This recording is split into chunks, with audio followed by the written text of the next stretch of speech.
tous vos projets de construction ou de rénovation. Soka Vitre manolotra anao ny vaovao. Soka Vitre, très sincèrement à votre service. La couche molle fixe est beaucoup plus absorbante que les autres couches connues. Couche molle fixe manolotra anao ny fampalalam-baovao.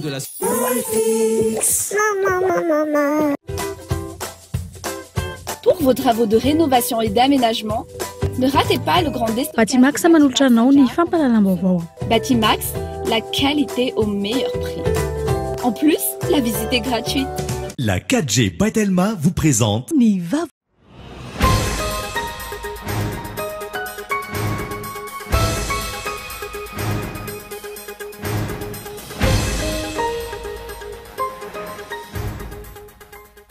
Maro amin'ny resaky olo tsy miankina ny manohana ny fitakina eo anivon'ny diocèse n'Antananarivo misahana ny fampianarana mahakasika ny tsy fanekena ny fidiran'ny mpianatra amin'ny fahaenina ny volana novambra ho avy izao. Misy amin'ireo mandray fepetritra manokana ametsemana ny banga amin'ny programa mpampianarana, misy kosa mitaky ny hidiran'ny mpianatra amin'ity herinandro ity. Nanao fanambarana ary nanolotra sosikevitra manoloana ny tsy fahombiazan'ny fomba entin'ny mpitondra miady amin'ny vanalaretina peste androany antoko malagasy miara-miainga. Tsy misy ny fiarovana mpandrarà sy ny fandrarana eto Madagasikara na dia miantso sy mitety firenena ampiasa vola eto Madagasikara aza ny fitondrana ankehitriny. Nanamafy izany Yanis Ismaël ilay zanaka mpandrarà nisy nakankeriny ary ny findramonina any Maurice. Nanatanteraka fitokonana fanairana io maraina io ireo mpianatra mpitsabo etsy amin'ny Asiera antony voalohany tsy fahazahoan'izy ireo ny enda amin'ny été de stage nandritry ny heritaona. Eo ihany koa ny tsy fisian'ny arotava manoloana ny valana retina peste raha ny tatitra interne misa 30 nefa voan'ny peste tamin'izao. Maresaka iraisam-pirenena olona 13 farafakely no namonainy tao avaratry Nigeria omaly vokatry ny asa fampirona taona vehivavy 3 mpanao vivy heriniany. Nadidian'ireo arahanao afaka fotoana fohy.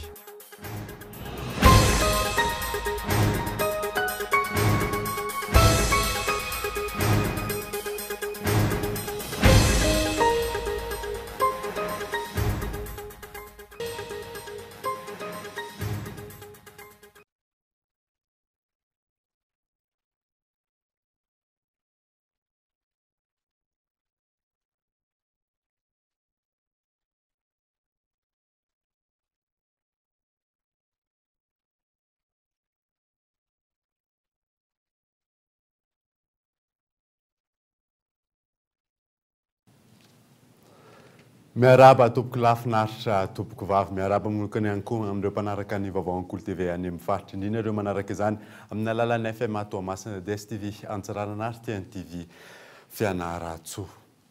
Toy ny vaovao izay notanterina aminao teto amin'ny Ankolo TV ny sabotsy lasa teo. Maro amin'ny resaky tsy miankina ny manohana ny fitakiana eo anivon'ny diocèse n'Antananarivo misahana ny fampianarana mahakasika ny tsy fanekena ny fampidirana ny mpianatra ny fahaenina ny volana novambra ho avy izao. Misy ireo mandray fepetra manokana amenona ny banga eo amin'ny fanenjehana ny programa fampianarana, misy kosa mitaky ny ampidirana ny mpianatra amin'ity herinandro ity fanadimy antarandriana. Mikorontana tanteraka ny lafiny fampianarana eto Madagasikara vokatry ny fanemorana ny fidiran'ny mpianatra ho amin'ny fahaenina ny volana novambra ho avy izao. Maro amin'ireo eo anivon'ny sekoly tsy miankina no mandahy io fanapa-kevitry ny fitondram-panjakana io fa tiantoka amin'ny lafiny rehetra hoy izy ireo ny fanemorana hatrany fidiran'ny mpianatra. Efa presque fa un mois zany tsy nianatra ny mpianatra dia ahoana zany le fanenjikenjehan'le mpampianatra le mpianatra araka ny teniko teo le programme sa amoaka programme initiative ny ministère en fampianarana de lasa mahatao le mpianatra anana zany hoe peste programme de l'État pour stopper totalement l'éducation de olo stoppena tokoa zany izy rehefa voray volana zay tsy mibabasa no mpampianatra amin'ny école privée satria tsy mandray karama. Tsy haiko zay école lafa fa misy nandro école mihitsy ny ray aman-dreny tena tsy nandro mihitsy satria mijanona any an-trano le ankizy de rehefa mijanona any an-trano le ankizy zany de nona lava de menimena amin'ny ray aman-dreny de donc le école tokony alohan'le ray aman-dreny ampianarana tsy mety ampiasaina raha sy ny ray aman-dreny ikarakarany zany ao an-trano mazava be. Misy ankilany no mandray fepetra manokana entina ny enjehana ny programa mpampianarana fanomezana entomody ny iray aman-dreniny mpianatra isan'andro na ihany koa amin'ny alalan'ny fandefasana mail. Androany ihany izay maka devoir dia any fianarana any trano manao les devoirs. Mbola tsy miteny iny zareo fa sera vao androany vao aka devoir. Ho an'ny sekolim-panjakana kosa mijanona amin'ny fiandrasana io fidiram-pianatra ny volana novambra io ny rehetra, tsy misy ny fepetra raisina treto ho fanomezana lesona na entomody ny mpianatra, tsy misy ankilany ny fanovana ny fandaharam-pianarana. Fandaharam-pianarana tsy niova fa ny semaine d'apprentissage tamin'ity taona ity no niakatra. Dikan'izany zany efa limite aloha io sisy io e. Zany hoe mbola tsy mamoaka programme limite asy fa zany alohan'io. Fa raha mbola sanatria misy ny anerinan'io izay vao tsy maintsy trikihana amin'izay ny calendrier scolaire. Hatreto zany aloha. Raha fehezina manohana ny fitakiana eo anivon'ny diocèse n'Antananarivo misahana ny fampianarana, ireo sekoly tsy miankina nanaovana fanadihadiana. Mitaky izy ireo ny fandraisana ndraikitry ny fitondram-panjakana. Dia anazy manokana indray zany izay fa anazy manokana indray zany izay dia raha ohatra ka tsy manaiky ny ray aman-dreny dia tsy haiko aloha zany mba mangataka subvention amin'ny fanjakana zany izay satria ilay ray aman-dreny efa migrevy ihany indray amin'ny tsy andro écolage octobre. Manoloan'io nanambara ny ministry ny fampianarana Paul Rabary tamin'ny alalan'ny tambazotra tserasera fa tsy tompona andraikitra ny eo anivon'ny ministera raha toa ka hiditra amin'ny 15 ny volana oktobra ny mpianatra. Nambarany tamin'izany fa tamin'ny kahalalahana tanteraka no nandraisan'ny fikambanan'ny sekoly katolika eto amin'ny diocèse n'Antananarivo ny fanapahan-kevitra hampiditra ny mpianatra ao aminy manomboka ny 15 oktobra. Ny tsy fahafehezan'ny fitondram-panjakana ny aretina pesta tato anatin'ny 2 volana teo no fototry ny olana. Fiatraikany mivantana amin'ny lafiny fampianarana, sosialim-bahoaka, toe-karena sy ny maro hafa no vokatra izay eto amin'ny firenena. Vahaolana anatin'ny fotoana fohy kosa no andrasan'ny vahoaka malagasy. Tafiakatra findo amby zato ny tany vao marina ho matin'ny pesta eto Madagasikara raha nitatitra avy amin'ny BNGRC. Ho an'ireo toeram-piasana ireo fianarana olona maro nanaovana fanadihadiana fepetra isan-karazany no niraisina tsisy ny fanakatonana ny orinasa. Miantarandriana evatra.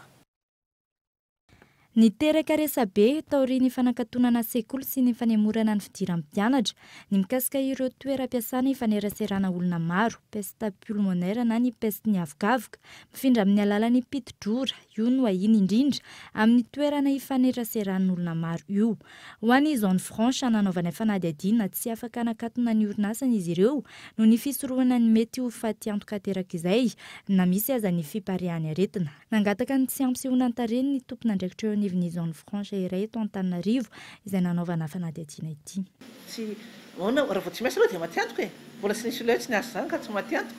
Dia izay mahatonga anay hoe manao investissement partout mihitsy mba hialana amin'izay fitrangam-pesta ity izay. Tsika aloha izao mbola ilay phase 2 angao dia mbola tsy maninona, mbola afaka mivezivezy ny olona sy ny entana.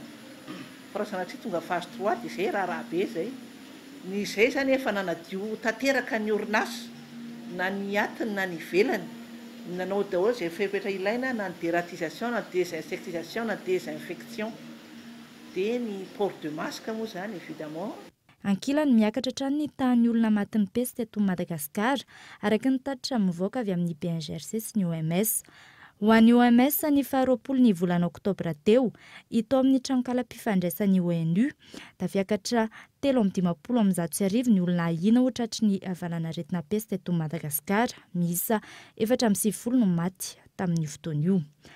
Raha ny anotontanisa farana navoaka ny BNGRC kosa anjerena ny 20 ny volana oktobra teo, 20 no vao marina ho tratry ny pesta tamin'ny io andro io. 40 no maty teny amin'ny toeram-pitsaboana nahazoana tatra manerana ny Madagasikara, 20 no maty teny anivon'ny fiarahamonina. Izany hoe hatreto mitotaly 7 no vao marina ho matin'ny pesta manerana ny nosy araka ny tatitry ny BNGRC. Ankoatran'ny isan'ny olona maty izay andalana amin'ny fanadihadiana. Nanatanteraka fitokonana io fanairana io maraina io ireo mpianatra mpitsabo eny amin'ny HGRA anton voalohany ny tsy fahazahoan'izy ireo indemnité de stage nandritra ny herintaona. Eo ihany koa ny tsy fisian'ny aro-vatana manoloana ny valana aretina pesta raha ny tatitra interne misa 30 no efa voan'ny pesta amin'izao. Michel Aranarjo. Antoine hevitra izay no isokajian'ny mpianatra mpitsabo etsy amin'ny HGRA ny tsy firarahin'ny fanjakana ny fitakian'izy ireo.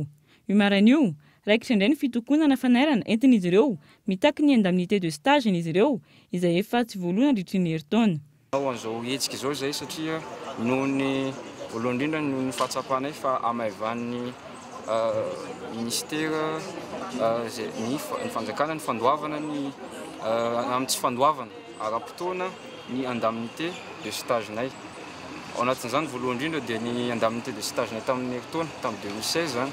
Io ary io no tena takinay ny mba hizarana an'ilay izy faran'izay aingana. Ary tsy jana zao hetsika ho ataonay zao raha tsy voazary izay pont de caisse zay vola indemnité nay tamin'ny herintaona zay fa tara loatra. Ny manaraka izany koa dia eto zay dia mampatsiahy ny au niveau ny ministera, au niveau ny fanjakana izay nanaovanay fangatahana ny ampiakarana ny indemnité io satria efa 10 taona lasa izay. Raha 900 isan'andro ny indemnité raisinay. Raha ohatra tsy mivasa dia vono izay iroso amin'ny lalindalina kokoa zany misy amin'ny fitohizan'ny hetsika izay ho ataonay. Raha ny fantatra 900 isan'andro ny indemnité de stage n'izy ireo izay tsy voaloha izao. Etsakilany ihany koa manao fitokonana fanairana ihany koa ireo interne manoloana ny tsy fandraisana andraikitry ny fanjakana amin'ny fiparitahany valan'aretina peste. Tsy hainao garda intsony izy ireo raha ny fanazavana androany raha toa ka tsy misy ny fitaovana fiarovana. Tonga eto ko satria izahay efa roa volana mahery zao misy ny peste teto Madagasikara dia exposé foana ny interne satria izahay no premier plan première ligne amin'ny zavatra eny amin'ny milieu hospitalier. Efa nanao garde foana izahay fa nefa ny fitaovana ampiasainay dia tsy zarizary sady tsisy formation azonay teo momba n'izay fitahirizana momba ny épidémie izay. Dia ny vokany dia efa 30 mahery namanay tratran'ny peste ka nanapa-kevitra amin'izay ry izahay fa manomboka izao izahay mbola vonona hanao an'ilay garde ho an'ny peste fa kosa raha sanatria ka tsy tonga ilay fitaovana complet izay efa nangatahinay efa 2 volana mahery dia tsy hanao tsony izahay mandra-pahatongavan'izay fitaovana complet izay tadiavina izay. Raha ny antotanisa 900 ireo mpianatra ho mpisabo eto amin'ny HCR ary mbola antso fanairana fotsiny ihany ity androany ity. Mbola itony hetsika raha ny fanazavana raha toa ka tsy misy ny valiny mahafapo avy amin'ny fanjakana. Nanao fanambarana ary nanolotra sosikevitra manoloana ny tsy fahombiazan'ny mpitondra amin'ny fomba fiadiana ny valina retina peste androany antoko malagasy miara-miaingy arahoany fanadiny Andra Rarson. Teraka korontana eto anivon'ny firenena ny zava-misy ankehitriny manoloana ny fomba entin'ny fanjakana miady amin'ny valana retina peste. Io no nanombohan'ny antoko malagasy miara-miainga ny fanambarana navokany androany. Tsy voafena aretina satria tsapa fa tsy misy fandraisana andraikitra entitra, feno fitavozavozana ary misavorotaka amin'ny fomba fiasan'ny fanjakana, miteraka olana eo amin'ny ray aman-dren'ny mpianatra, ny tompon'ny sekoly, ny fanemorana lava amin'ny fidiran'ny mpianatra sy ny fampiatoana amin'ny fampianarana mandritra ny fotoana lava sy tsy voafetra. Ho iatrany ny antoko malagasy miara-miainga. Miteraka fanteantoka ihany koa izany ho an'ireo mpikarakara lanonana sy ireo artista maro ary ireo mpikarakara fananana ara-panatanjahantena sy mpanafanatanjahantena. Toy izany ihany koa ny lafiny ara-ekonomika raha tsy teny afa-tsy ny fizahantany ary indrindra mamendrika ratsy ny firenentsika eo anivon'ny sehatra iraisam-pirenena. Nanome sosikevitra ihany koa ny antoko malagasy miara-miainga tao anatin'ny fanambarana nataony io androany io. Sosikevitra niaraka tamin'ny ohatra azo tsapain-tanana tamin'ny alalan'olom-boafidiny tao amin'ny komuna Masindray ao Avaratrano izay nametra ny fivezivezena sy nanakatonana ireo sekoly, birao rehetra ary ny toerana rehetra fivezivezen'ny olona nandritra ny 3 andro ary namafana fody leran'ny fokotany rehetra. Fiaraha-miainga amin'ny alalan'ny fiaraha-mientana eny anivon'ny parti-zara-pahefana. Isan'ny endrika fizara-pahefana tena izy no vahaolana amin'izao tsy fandehana amin'ny fiainam-pirenena amin'ny tokony izao. Hoy ny antoko malagasy miara-miainga namarana ny fanambarany. Ny namana mpanao gazety indray Fezo Rafaly no miakatra eto amintsika eto amin'ny plateau amakafaka ny lohahevitra izay tena mbola mitana ny lohan'ny sainy besimara amin'izao fotoana izao dia ny valana retina peste miarabanao tonga soa eto amin'ny plateau hitantsika ireny ny fanadihadiana mahakasika an'izay valana retina peste. Ahoana kosa ny tena fipetraky ny antotanisa amin'izao? Miarabanao any lalaina dia miaraba ihany koa ny mpanaraka ny fampahalalam-baovao amin'izao alina izao. Raha ny antotanisa avy amin'ny OMS tao anatin'ny lahatsoratra nivoaka tamin'ny 20 oktobra lasa teo dia mahery ny 510 tokoa ny olona marary ny peste eto Madagasikara amin'izao fotoana izao ary 490 ireo namony ainy vokatra izay aretina peste izay ao amin'ny trankalany BNGRC kosa nefa dia antotanisa tamin'ny 20 oktobra zany hoe afaky-maly dia milaza hoe 20 ny maty. Ny OMS nefa mahita 490 eo zany dia efa misy teboka tsy fanarahana aloha voalohany indrindra fa raha ivererana ihany koa ny fotoana izay nilazan'ny fanjakana hoe efa voafery tsy misy atahorana tsony amin'ny valanaretina peste dia voapirofo amin'izao fotoana izao fa mifanohitra tanteraka amin'izay ny zava-misy. Tsy mitsaha miakatra aloha ny olona marary sy ny matin'ny peste hatramin'ny volana aogositra hatramin'ny androany 13 oktobra. Aiza ho aiza ny fandraisana andraikitra manoloana an'izay anjaran'ny tsirairay no mijery fa ny hita miariary aloha hatreto dia hoe tsy misy ny paikady matotra anafoanana ny peste na ny hoe mesure draconienne raha ohatra ka izay no mahalaza azy. Izay ray fa isan'ny hoe miteraka ady-hevitra ihany koa ray faharoa sy miteraka korotana eo anivon'ny fiarahamonina ty resaka peste ty an'lalaina. Fa tena misy tokoa ve zany fandraisana andraikitra? Ny amaliko azy dia hoe sadasada ary mandeha ila ny fomba fandraisana andraikitra raha ny fomba fijery azy. Raha tsy ilaza fotsiny tsika fa tsy ny hoe fanajanonana ny fampianarana ohatra, tsy ny hoe fandehanana an-tsekoly irery any ane no mety hoe ahazona ny valanaretina peste fa eo ihany koa ny fifamezivezena ny anivon'ny orinasa nefa ireo sehatra ireo mbola mitohy foana mandeha foana hatramin'izao fotoana izao toeram-piangonana sy ireo mety hoe famorian'olona marobe dia mety hoe ny fampianarana ve no afaka mandefitra dia hajanona. Tsy misy an'ilay fasahiana mipetraka ihany koa ny fantaniana hoe tsy misy an'ilay fasahiana fandraisana fepetra entitra ve sa hoe mety misy mahita tombony ihany koa raha ohatra ka mianaka eto amintsika ny valanaretina peste. Misy olana ihany koa an'lalaina eo amin'ny lafin'ny serasera satria ohatra ny mifanohitra ny serasera atao tahaka le ohatra andraisitsika teo zao amin'le salanisa navoaka dia eo ihany koa eto amin'ny Cool TV zao misy spot anankiroa izay alefa maimaimpona ho fanampianan'ny tsirairay mikasika an'ity resaka peste ty. Ny anankiray amin'ireo spot ireo dia miteny hoe aza mivoaka ny trano aho fa antsony laharana maitso, fa ny anankiray indray miteny hoe manatona avy hatrany toeram-pitsaboana. Eo zany dia tsy hitany olona tsony izay andraisana anazy hoe inona ary no tena atao. Raha olona any ambanivohitra ohatra zao hoe any amin'ny 520 kilometatra vao mety ahita toeram-pitsaboana anankiray dia iantso ny 910 ilay laharana maitso eto andrenivohitra ve izy sa tsy hivoaka ny trano. Eo ohatra zay. Mbola tsy tena mazava tsara zany fa ahoana zany tena amehezana anazy amin'ity resaka valanaretina ty sy ny fomba fipetraky nyleto fanjakana aminazy. Mialohany tena hoe amehezantsika anazy raha resaka sora-bola aloha tsika dia mitentina ray faingo 5 tapitrisa dolara ny vola efa azo ny fanjakana malagasy tamin'ny OMS iadina amin'ity valanaretina peste ty teo anelanelan'ny fasivy hatramin'ny 720 ny volana oktobra teo nahazona an'izay. Dia nisy koa dose na antibiotika ray faingo 2 tapitrisa dia mbola nisy koa mbola hisy koa ao aorianan'io daty voatondra io hoe fanafody mandidina ny 3 hetsy latsaka ho avy. Dia nitatsika tamin'ny gazety mpiseho isan'andro aloha zao dia ny hoe mivadin'ny filoham-pirenena sy ny mpiaradia ary ny mpiara-miasa aminy no manao hetsika mizara n'ilay fanafody avy amin'ny OMS zay. Misy ambadika zany. Zay aloha fanontaniana mipetraka ihany koa. Herinandro atsy aoriana izany hoe amin'izao fotoana iresantsika izao dia mahery ny 530 nefa ny olona voa ary efa hananika ny 100 ny olona matin'ny peste. Ankoatra izay ary dia mbola nanao antso ihany koa ny OMS hoe tokony homena famatsim-bola 5,5 tapitrisa dolara Madagasikara iadina amin'ny peste. Dia ngamba ny amehezako azy an'lalaina dia ny hoe ny vahoaka zany zao amin'izao fotoana izao eo izay hoe sora-bola izay, eo ny zava-misy hoe tsy fandehanana mianatra mankany an-tsekoly sy ny fanajanonana samihafa, miandry fepetra entitra sy fiarovana marina avy amin'ny fanjakana sy ireo tompona andraikitra mba tsy iaina anaty tebiteby sy fikorontanan-tsaina tahaka ny zava-misy iainana amin'izao fotoana izao. Avoainy marina mahakasika an'ilay zava-misy marina dia mametra paikady matotra sy entitra na zany eo amin'ny serasera na ny fomba fiady ihany koa entina iadiana marina amin'ilay peste. Ankasitrany ianao namana Fezora Faly name an'ireo fanazavana misy kokoa mahakasika an'ity valanaretina peste ity. Isaorana ianao andalaina ankasitrana ihany koa ny namana teknisiana ambadika.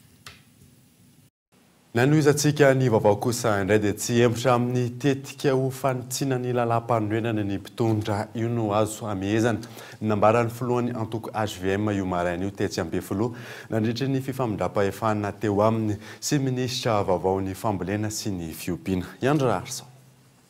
Fanontaniana efa voahoman'ny mpitondra napetraka mpanao gazety avy amin'ny Haino Amanjerim-bahoaka no nambaran'ny filohan'ny antoko HVM fa izy tokoa ilay fionana amin'ny 7 Oktobra ho avy izao andinina ny antsinan'ny lalam-pandrenana nandritra ny fifamindrampahefana teo amin'ny tenany sy ny minisitra vaovao eo anivon'ny fiadidinan'ny Repoblika misana ny fambolena sy ny fiompiana no nanaovany io fanambarana io ny maraina teo tetsy Ambefoloha. Raha tsy aivana fikitiana lalam-pandrenana izay efa notsipahan'ny maro amin'ireo antoko politika, fiarahamonim-pirenena ary fikambanana iraisampirenena fa ihany koa ireo firenena mpiara-mombon'antoka amin'ny Madagasikara. Mikasika ny lalam-pandrenana, manahoana ny hevitrareo tena hoe mbola ilaina ve ny fisin'izay to? Tena mifanojo amin'ny hevitra izany. Zay neny sokafa filoham-pirenena, filoham-pirenena tsy nilaza hoe andao tsika hanao référendum fa nametraka izy amin'ny mampahagara ny unité nationale sy ny ty Repoblika ty nilaza hoe ohatrany misy zavatra tokony dinihitsika tsika mpanao politika tsika rehetrarehetra jereo fa ohatra misy zavatra satria zao vao nanaovantsika zay tsika vao ampiasa lalam-pandrenana io amin'ny fifidianana zay ny resahana an'ilay article 47 ka misy mota iresaka hafa ihany koa anazy zany fa zay ny hoe nanokatra ary rariny loatra raha filoham-pirenena mametraka an'izany karaha ny HVM ny antaninao ny HVM ny avant centre. Manoloana ny fahatongavan'ireo bromaharitry ny antenemeran-dolona izay nanao kravaty manga tonga maro tamin'ity famindram-pahefana ity dia nilaza ny olona rivo rakoto vao fa namana ireo. Isan'reto bromaharitry ny antenemeran-dolona reto midika ve ny fahatongavan'izy ireo fa mamoma. Resanao naman'ireo kravaty bleu daholo ireo dia ny type laza amin'ilay kravaty bleu namana mpiaraka eto amin'ny firenena ireo. Olon-dehibe manana toerana eto amin'ny firenena ireo ary sorana satria eritreretiny fa zava-dehibe ny passation andro amin'ny maraina dia izay ny natongavany eto. Izao fomba fanaon'ny antoko HVM izao izay mihevitra ny malagasy ho bado no isan'ny mampiena tanteraka ny fitiavany maro ny mpitondra raha ny fanambaran'ny mpandinika politika. Tetika sy kajy politika izay miariary amin'ny maro fa fomba amikirana maharitra amin'ny seza na tsy misy fahombiazana amin'ny fitantanan-draharam-panjakana aza ny mpitondra. Alohana narahantsika ny toy ny vaovao reto misy dokavarotra.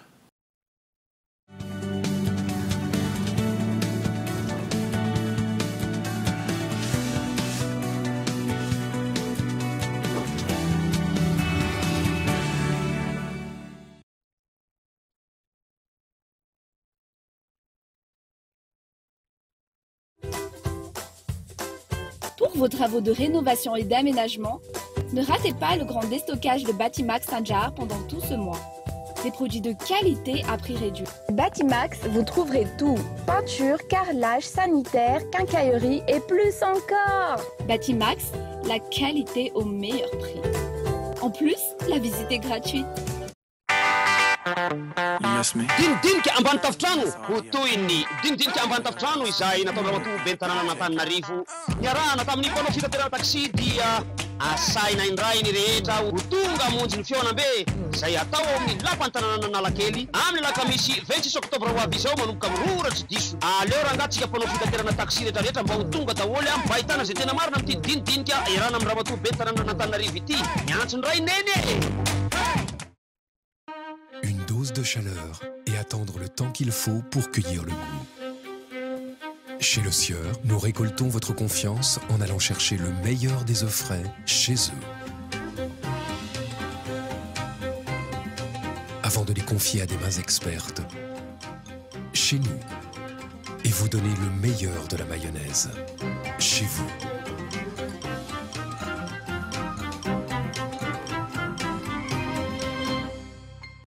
Et les huiles Le Sieur sont aussi les meilleures.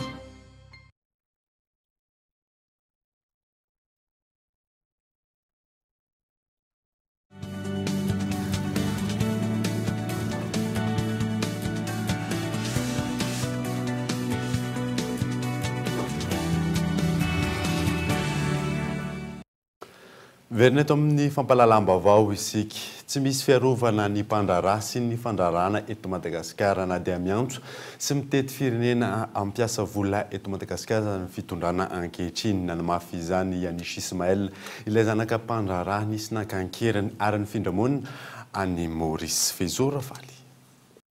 Nivoaka tamin'ny fahangina ny Yanis Ismaël ilay mpandraharaha karana nisy nakankerany teto Madagasikara nandritra ny 13 andro tamin'ny volana May lasa teo. Ny findramonina ny Maurice avokoa izy sy ny fianakaviany akaiky azy raha niresaka ny fanaovany tamin'ny mpanao gazety ny l'Express.mu ny 20 oktobra lasa teo. Nitondra fanatsarana ny toe-karena malagasy ny fandraharana nataony kanefa loza no niatra taminy. Tahotra sy atezerana no ao aminy na mbola mivezivezy eto an-toerana azy izy. Isan'andro raha ny fanazavany no niaina ny fandrahonana ho faty tamin'ny fitaovam-piadiana tamin'ny fotoana nankanankiriny azy. Tsy nametraka fitoriana manoloan'ity tranga ity ny fianakaviany no nitahotra. Tsy fantany ihany koa na efa voasambotra na tsia ireo tompon'antoka tamin'izany fankana azy ankeriny izany. Mila fandraisana andraikitra goavan'ny governemanta ho hiatrany izy ny fanafoanana ny fankanankiriny eto Madagasikara. Mbola tsy nisy fiovanana efa izany fa mbola mitohy hatrany. Nolazainy ihany koa fa miteraka voka-dratsy amin'ny fandraharana atao sy ny fanapahan-kevitra ny tsy fisian'ny fandriampahalemana ary tsy misy tokony hijanonana amin'ny firenena iray raha toa ka tsy misy fandriampahalemana. Mpandraharaha vahiny maro indrindra ireo karana ihany koa raha ny fanazavany no niala teto Madagasikara no izay resaka tsy fandriampahalemana izay. Torohevitra nomeny ny fianakaviany namany izay vao avy nisy nakankeriny ihany koa no hoe mila miara-miasa amin'ireo mpakankeriny. Tsy atokisan'ny mpandraharaha intsony araka izany ny manam-pahefana sy ny governemanta malagasy. Mampametra-panontaniana amin'ny tsy fisian'ny fandraisana andraikitra na izany eo amin'ny governemanta na ihany koa amin'ny ministera rehetra miandraikitra ny filaminana. Ny politika fiarovana ny mpandraharaha sy ny fandraharana tsy misy ihany koa na izany vahiny na malagasy. Raha tsy haivina, filoham-pirenena Frantsay Emmanuel Macron na ny Masivo Frantsay dia samy efa nitaky ny fandraisana andraikitra sy ny fampitsarana izany eto amintsika, saingy hatreto tsy misy ny fiovana misongadina. Mpandraharaha malagasy Andria Mamontsoa Andoniaina eo amin'ny sehatry ny fivarotana ambongadina eny amin'ny pavion Analakely ihany koa no tsy hita nanomboka ny zoma 20 volana Oktobra lasa teo. Niaraka tamin'ny fiara minibus Mazda Telenosy no nahitana azy farany tamin'ny andron'ny zoma 20 Oktobra maraina. Araka ny loharanom-baovao dia tsy mbola nahinon'ny fianakaviana fampitam-baovao hatramin'izao. Efa eny anivon'ny mpitandron'ny filaminana ity raharaha ity ary efa nanomboka ny fanadihadiana. Nanao fihetsiketsehana manoloana ny baron'ny prefet any Morondava ireo mponina milaza tsy nahazo rano avy amin'ny lakan-drano Dabara io atoandro io. Tohi-drano izay efa nanoloran'ny mpitondra any an-toerana vahaolana. Andro Rarson. Tsy manaiky ilay fandaminana vaovao atolotry ny komity vonjomaika misana ny fandaminana ny fitsinjarana ny rano i Dabara ireo fokon'olona sasatsasany avy ao Morondava ka nanao fihetsiketsehana manoloana ny baron'ny prefet io atoandro io. Komity vonjomaika izay naorina tao aoriana lan'ny feptom-piasana ny federasiona tamin'ny volana Martsa lasa teo fa ihany koa ny fitantanana ny lakan-drano tsy naomby nataon'ny filohany. Komity vonjomaika izay ahitana ireto mpikambana ireto ny avy amin'ny faritra, ny prefektiora, ny talemparitra ny fambolena sy ny fiompiana, ny OMC ary ny fitsarana izay soloan'ny procureur tena. Eo ihany koa ireo ben'ny tanàna miisa 7 izay mampiasa ny rano avy amin'ny tohi-dranon'ny Dabara. Ny fanaovana ny tour-d'eau no vahaolana hitan'ity komity vonjomaika ity raha nambaran'ny prefet ny Morondava raha Samuel na Andriliva Doris.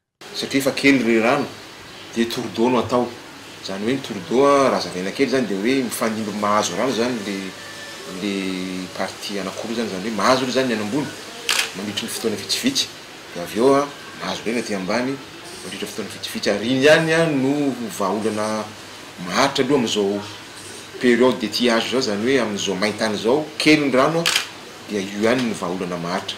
Tsy vitany hoe navelona fotsiny tour-d'eau zany fa rehefa natao zany ny tour-d'eau ny aty ambany zany dia nasiana mpitandro filaminana mihitsy zany miambina any ambony any mba tsy hahafahan'ny olona mampidina sy mampiakatra an'io chute sy vanina io zany dia nasiana maramila zany miambina any ambony any mandritra ny 7 andro mba hahafahan'ny rano mandeha aty ambany zany. ny tsy fampiny rano vokatry ny tsy fampiny rotsakorana sy ny hafanana ary ny dorotanety no miteraka olana eo amin'ny mpampiasan'ny lakan-drano Idabara raha ny fanazavan'ny taleparitry ny fambolena ao amin'ny faritra Menabe Rosa Doni Alphonse. Tia Menabe zany amin'ny 750 à 800 mm de pluie no tamin'ity zara raha nisy 600 fa satria nahoana eo ilay hafanana zany leny abetsahan-drano koa miamena manga pahatonga ny ataoko hoe rotsakorana manaraka indray zay eritreretina moany amin'ny novambra raha ohatra ka mandeha araka ny cycle normal zany fa eo le fivaovan'ny toetrandro ty koa raha hitanareo koa ilay tetikala koa aty aminay aty somary enjana ihany koa dia zay zavatra zay zany miteraka n'izao ataontsika hoe olana antsika zao amin'izao taom-pambolena faharoa zao tsy ampy ny rano zany efa tsy ampy dia io tsy ampy io zany no ezahana ny hitsinjara azy amin'ireo mpampiasa rano reo araka amin'ireo faritra reo. Mampametra-panontaniana ny mponina any an-toerana ihany koa ny mbola nisian'ity fihetsiketsehana manoloana ny Braon Préfet nataony ireto andian'olona ireto satria ny lehibe ny faritra ny tompona andraikitra voalohany amin'ny asa fampandrosoana ny faritra tantaniny. Mpikambana ao anatin'ny komity vonjomaika ny lehibe ny faritra Menabe nahoana ny tsy tany amin'ny Braon faritra no nanao fihetsiketsehana ireto andian'olona ireto. Sao misy ambadika politika ity resaka fitsinjarana rano avy amin'ny lakan-drano Idabara ity izay fantatra fa tsy havan'ny olana ny fitsinjarana rano raha tsy misy fanarenana goavana ny fotodrafitrasa. Santinony amin'ireo fanontaniana apetraky ny mpanara-baovao ireo. Fantatra kosa fa ny ravam-pilaminana ny fihetsiketsehana rehefa noraisin'ny prefet ny fampiresaka taminy ny solotenan'ireo mpanao fihetsiketsehana. Mbola ho tanterina eto amin'ny Kolo TV FM ihany ny toy ny tirara fitsinjarana ny rano ao amin'ny lakan-drano Idabara ity. Eo amin'ny tontolon'ny fambolem-bary miroso kelikely amin'ny famahanan'ny olana fampidin-drano eny amin'ny tanimbary eo anivon'ny commune ambanivohitra Ambohitrimanjaka amin'izao fotoana izao. Tokony tsara ny voka-bary amin'ny taona ity raha ampitaina tamin'ny taona lasa hoy eo anivon'ny commune Mioramandra. Isan'ny olana goavana mampikaikaka ireo mpamboly vary eny amin'ny faritra Ambohitrimanjaka isan-taona ny olana ny fampidiran-drano. Raha ny zava-misy efa saika simba avokoa ireo tohatra ny toerana ka tsy mahenika ny tambary ny rano. Akoatra izay, teo ihany koa ny olana ny ahitany tamin'ny taon-dasa. Amin'izao fotoana izao, efa nitadiavana vahaolana io toetra raha io raha ny fanadihadiana natao. Akoatra ny rotsakorana, efa nisy ihany koa ny fanamboarana ireo tohatra ny toerana amin'izao fotoana izao. Tokony ho tsara ny vokatra amin'ity taona ity raha ny fanazavan'ny teo anivon'ny commune. Isina fanamboarana daholo izy ireo dia ny avy any zany zao no manosika ny rano tamin'ity taona ity ambolena vary indray na dia mahavo ara ny toerana misy an'le tambaro sasany aty Atsinanana Ambohitrimanjaka dia tafakatra ihany ny rano amin'izao fotoana izao, tafakatra aty Atsinanana fa misy ambiny kely tsy tratran'ny fanetsana satria le rano dia tonga anatin'le canal d'irrigation fa le tambary ohatra ny mihoatra kely ny aviny eo amin'ny 10 cm eo sisa ny aviny tsy tondrahan'le sasany. Amin'izao fotoana izao zany ny rano dia tafiditra rehefa manetsa zany ny atao hoe ny ambiny atao hoe apa-10 ny tambary sisa no tsy tratran-ketsa. Raha ny fanadihadiana natao miantoka ny andavanandro mponina ny Ambohitrimanjaka ny fambolem-bary. Amin'ny ankapobeny natao mba hivelomana mandavantaona ny vokatra miakatra, izany hoe miantoka ny sakafon'ny mpamboly mandritra ny taona. Hatreto aloha tsy mbola misy ny vokatra voatokana matsin-tsena na ihany koa ho an'ny varotra. Eo amin'ny sehatry ny fampandrosoana ifotony afaka miara-miasa akaiky amin'ny olon-tsotra na ireo amin'ireo mpandraraha ihany koa mitantana eo anivon'ny commune mivelatra amin'ny sehatra rehetra izany fiara-miasa izany indrindra eo amin'ny fananganana fotodrafitrasa. Mioramandratra. Partenariat public privé na 3P io no isan'ny fomba iray ahafahana mampandroso ny commune. Raha ny fanadihadiana natao efa mihamaro amin'izao fotoana izao ny commune miara-miasa amin'ireo olon-tsotra na ihany koa amin'ireo mpandraraha eny anivon'ny commune. Fiara-miasa izay hita amin'ireo fananganana fotodrafitrasa vaventy eny anivon'ny commune toy ny lalana, toeram-pitsaboana, sekoly, tsena, birao-mpanjakana sy ny maro hafa. Raha oharina amin'ny asa ataon'ny commune nefa mbola latsaky ny 500 amin'izao fotoana izao io partenariat public privé io. Ho an'ny commune Ivato manokana efa ampiarina eny an-toerana io 3P io. Ny olon-tsotra tsy mahavita tena fa tsy maintsy misy foana ny fifameizan-tanana izany hoe efa nisy ampahandalana vitsy namboary ny teratany sinoa atao anatin'ity community mpandrara izy ireo tsy nisy takalony tsy misy tambony toy izany ihany koa ny teratany karana izay tsy misy takalony ihany koa fa ny takalony dia mba afaka mandeha tsara amin'io lalana io ny fiara lehibeany izany io ny camion mpitatitra entana izay ny fanarahana fa izahay tsy mifanaraka mihitsy ny hoe omena tany na omena zao reny olona manamboatra lalana ireny izahay koa dia miasa ary lahara-pahamehana ho an'ny ankamaroan'ny komina amin'izao vanim-potoana izao ny fanamboaran-dalana mba ahafahana miatrika ny fahavaratra isan'ny vokatra avy amin'izay partenariat public privé izay ho an'ny komina Ivato ny fanamboarana lalana amin'ny 1 kilometatra latsaka ao anatin'ny 2 volana ankoatra ny tombontsoan'ny komina sy ny mpampiasa lalana nefa eo ihany koa ny famoronana asa ho an'ireo mponina eny amin'ny manodidina.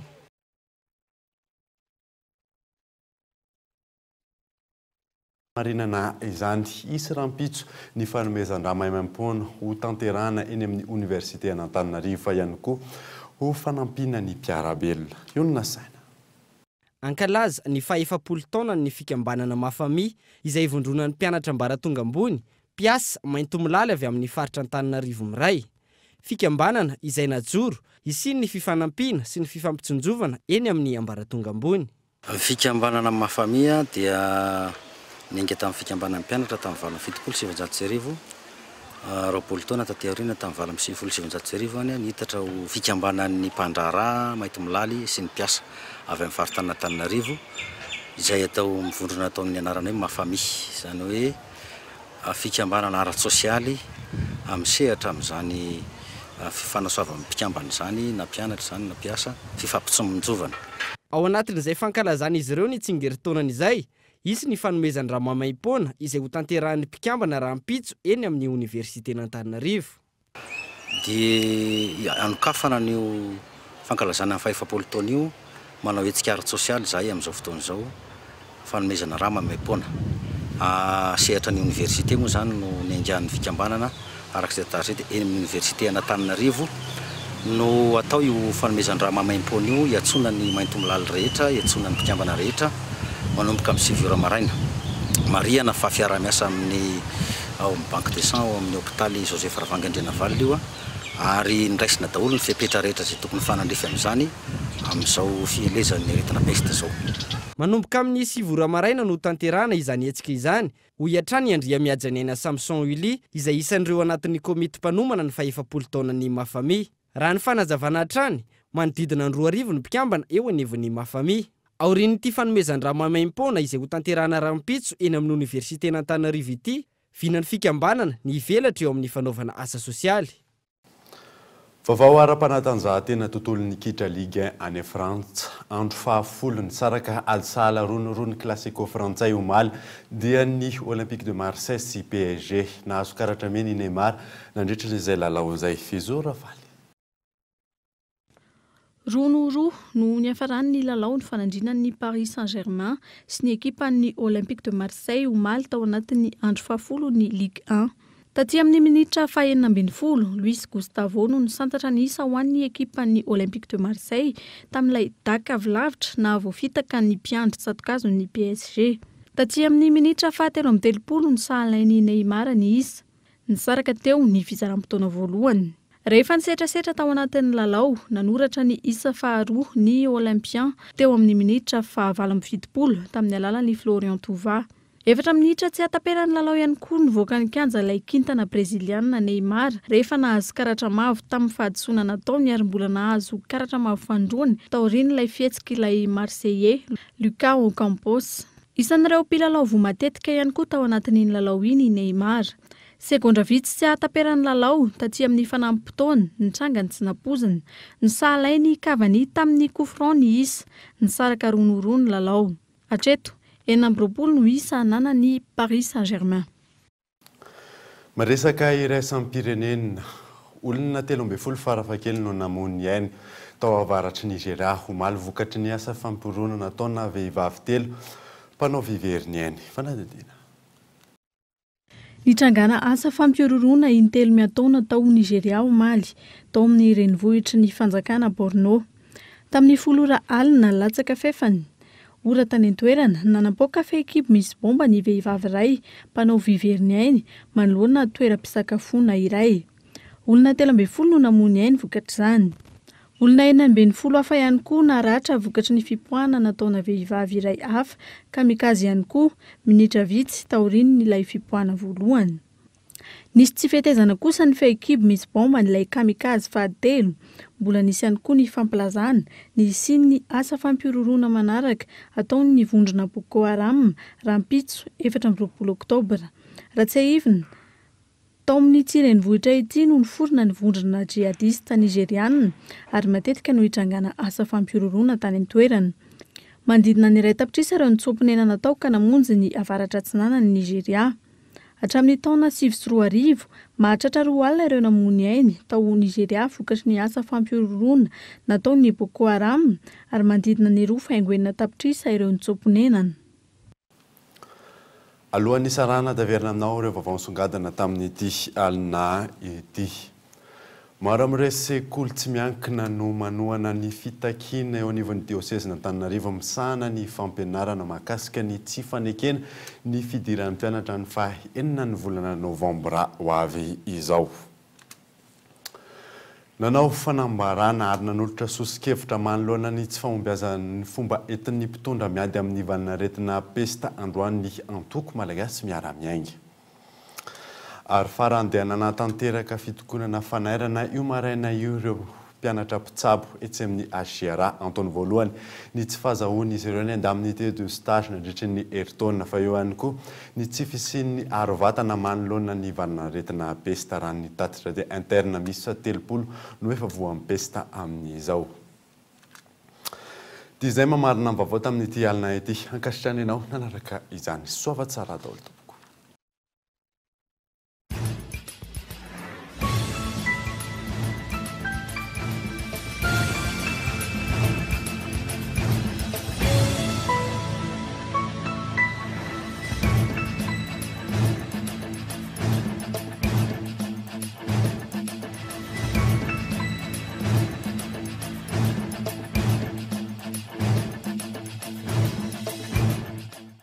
La 4G by Telma vous a présenté Nivavao.